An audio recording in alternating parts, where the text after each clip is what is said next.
Welcome back to Line by Golf. I'm your host Ross McGuire. In this short episode, I take an extract from the interview I had with Oliver Wilson where he talked about his experience at the 2008 Ryder Cup at Valhalla. Ollie talks about the nerves on the first tee, what that felt like, and also what it feels like to hold a match-winning putt against Anthony Kim and Phil Mickelson. Let's go over to Ollie. It was incredible. I was the last man to qualify, which is a good job because Nick would have never have picked me. At that stage, I'd never won. I'm not sure he really wanted me on the team, but he didn't have a choice. So I was delighted I was there anyway. And I was playing with half the team that I'd grown up watching on TV. Of course, great one for you. That was like suddenly amazing. And I'd had a pretty quick progression. I turned pro in 2003. I got my 2005 season was my first year on the European tour, and suddenly 3 years later I'm playing Ryder Cup. So it was a pretty big progression, and I didn't know all the players that well, but a lot of them had made an effort to kind of speak and introduce themselves early in that year when I played so well in 2008. So that was nice, and it was great. We had a brilliant time. It was I don't have the words for it. It was so incredible, like to be part of a team with, like I say, half of the guys that you've grown up watching and admiring, and the other half that have become good friends, and you're playing with week in, week out, and you kind of qualify together. I was with Rosie at Valderrama. I think I guess he would have just won the Order of Merit, or I think I can't remember. He had a really good week in Valderrama. And we flew back. I remember that must have been a little bit earlier than that. And just spending that time, being sort of excited about the Ryder Cup, and you going together on there. You build really good relationships and friendships. And unfortunately, we just, we didn't play well as a team. We got the pairings wrong, for sure, which didn't help. Except for one specific pairing. You need to talk about that. Yeah, Come on, Ollie. Yeah, so I didn't get picked the first day, which I kind of expected. So the pairings were wrong there, clearly. That was obviously wrong. They'd got a couple of pairings wrong. I know Paul Casey played with Henrik Stenson, and that wasn't a great pairing. Games just didn't match. They played a different golf ball. They didn't match. The strategy didn't match. And so Henrik told Nick that he wanted to play with me the next day. And so that happened. So I was delighted because I knew Henrik. We were both working with Pete Cowan at the time. Felt like, for me, like, this is what's so amazing about the Ryder Cup is I'm there playing, but I've got Henrik Stenson as my partner. I'm suddenly invincible because I've got Henrik, and whatever I do, any bad shot I do, he's going to take care of. So you have this confidence, and I think that's why the Ryder Cup, you see the quality of golf is amazing because you have such confidence in your partners. It allows you to almost free up a little bit. And he was brilliant, and he really took me under his wing. He let me hit the first tee shot, which was awesome. I'm sure he did. He was probably like, "Yeah, beauty, I've got a rookie here." Yeah, exactly. Oh, you can take this one. We were talking through.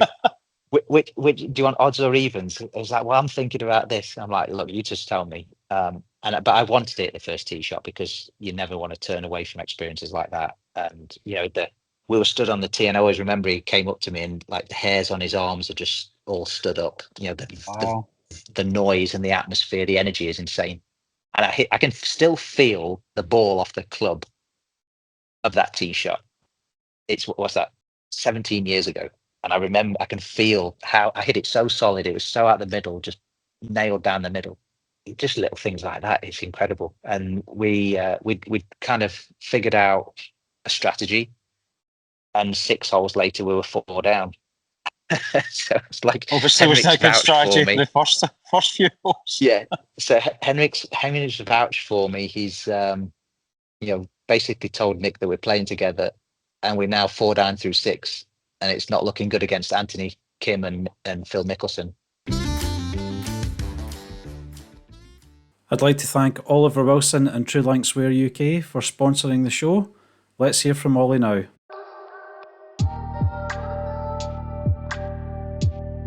The OG3 Pro is the natural evolution of the OG range, We have a wide toe box that allows your foot to work naturally and your toes display. We have a cushioned zero drop platform.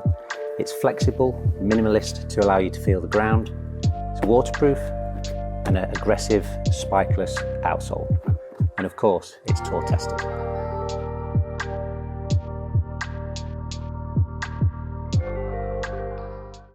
So we were walking down the par 5 and we're like, okay, right, we're playing okay. Like, we're level par. They were like 4 under in the foursomes. It's like, right, we've got 3 par 5s left. Let's birdie the par 5s. We can make a birdie somewhere else. And Phil's going to hit 2 bad shots. That's going to cost them a hole. They're going to make 2 bogeys for sure, because he's going to hit 2 bad shots. So if we execute this plan, we'll win. Like, okay, right. And we executed it perfectly. We birdied all the par 5s and won those holes. We birdied the short par 4, which I forget which it was at Valhalla. I can't remember which holes. And then Phil hit, I think he hit a bad tee shot on one of the par 3s. They didn't get it up and down. And then on 16, he hit a really bad tee shot. He hit a big carve into the trees, and Anthony Kim was on a downslope, ball below his feet, trying to hit a hook over the water onto the green. And we stood in the fairway, looking at each other, going, "Well, this is where we go one up." And we did. They hit it in the water. We went one up, and then I holed a putt on 17 from about 25 feet to win the match. And it was just insane. What did that feel like? Like nothing I could describe. It was just one of those moments that it's why you play the game. It's just, imagine having all those people shouting and cheering for you, and you hold it. The energy you feel is just incredible. And you've won your own individual events. That's obviously a team event. Would you say there's a discernible difference between the two? There's a difference because you can't compare it. They're both amazing, but to do it when you have thousands of people pulling for you in something that's so big, and you've got a point on the board, because you never want to play a Ryder Cup and not get a point on the board. You know, you've got to at least get a point on the board. So yeah, it was special. And I always remember I hold the putt. It was left to right, about 14, 15 inches of break, slightly up the hill, and I hold it, and I went so crazy. And I looked to the left. I didn't mean to, but I looked straight at Mickelson in the eyes, like I was staring him out. And he was just like, he couldn't believe I'd hold it, and his like face had dropped. And I looked at him like, oh, I better look away, you know. Like I felt bad for a minute, but yeah, it was special. Yeah, exactly. And then you got your family and your friends all there, and the team. You know, it's pretty cool. It was very special. Absolutely, sounds awesome. Yeah. Absolutely awesome, Ollie. And then onto the singles. Obviously, Boo Weekley I played, and so he did the Kentucky Derby down the first hole, didn't he? So many people remember him as seeing a picture of him riding his driver off the first tee, and they're all like, "Oh, I can't believe he did that in front of you." And like, what? I never knew, because he was behind me. So I only found out when I got home on the Monday. But he's a great guy. Like, he was just doing it to have fun. Like, there was no malice in it or anything. But he's a great guy, and he played awesome. I played really well, and I hold my hands up. There's no way I could have beat him. He played so good. I shot 4 under. I think he shot 7 or 8, and he was hitting some shots into the par 3s. I'm like, well, I got nothing here. Like, he's hitting these high, floaty 4-irons to ridges and stopping up to 6 feet, and I'm just trying to get it onto the green, give myself a chance. He was awesome. So you get it in all forms of golf, Ollie, I guess. I mean, you'll have played with guys and you've done it yourself in stroke play, but match play particularly, people come out absolutely amped up and they just go at it, and suddenly they hole a putt or they smash a drive and the adrenaline's pumping and they're thinking nothing else other than just putting the ball in the hole. There's no other thought, and you've got no chance when somebody's in that. He was just on it. No. It was one of the most impressive rounds of golf I'd seen. And yeah, like I said, I've got no on saying no against his best was that was probably it. I lost 3 and 2, I think, in the end, maybe. So yeah, that was a shame. And we put a good rally on the Sunday. We got close, but then fell short at the end. So it was disappointing. But even so, like it was just an incredible week to have, to be on a team with Faldo as the captain, with Ollie as vice. It was special. Thanks for listening. I hope you enjoyed this episode, and if you did, please do go back and listen to Ollie's full interview. I'm sure you'll find it really engaging and it'll help you understand more about his journey.